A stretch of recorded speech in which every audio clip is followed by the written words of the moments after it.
Hello మిత్రులందరికీ శుభోదయము.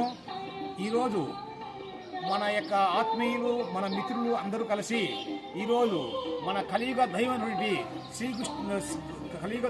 వెంకటేశ్వర స్వామి సన్నిధికి మన వాళ్ళంతా పోతున్నారు పాదయాత్రలో. ఆ యొక్క పాదయాత్రలో దినముగా ఈరోజు వెంకటేశ్వర స్వామి యొక్క నిలయమైనటువంటి మన చిలంకూరులో వాళ్ళు ఇక్కడ ఉండి ఇక్కడ ఉపహారం భుజించి ఇక్కడి నుంచి కమలాపురం చేరుకుంటారు. ఆ తర్వాత ఈ తొలి రోజు కాబట్టి అలాగ 7 రోజులు పోయి 30వ తేదీ వైకుంఠ ఏకాదశి ఆ రోజు ఆ యొక్క పావనుడై ఆ వెంకటేశ్వరుని దర్శించుకొని పవిత్రులైనారు. అందుచేత మీరు ఈ వచ్చిన యొక్క భక్తులను చూసి మీరు ఆశీర్వదించండి. మొత్తం ఉంది ఆ విగ్రహము మళ్ళీ వచ్చే వాళ్ళు తీస్తాం. బాగా చూసే పోయాము మళ్ళీ చెప్పాలా అసలే కడపనే కదా. ఏం లేదు ఏం లేదు ఆంజనేయ స్వామి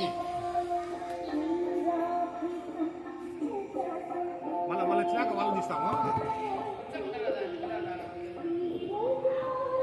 ముందుకో స్వామి ముందుకో ఆంజనేయ మొత్తం వాళ్ళ విగ్రహం ముందు వాళ్ళ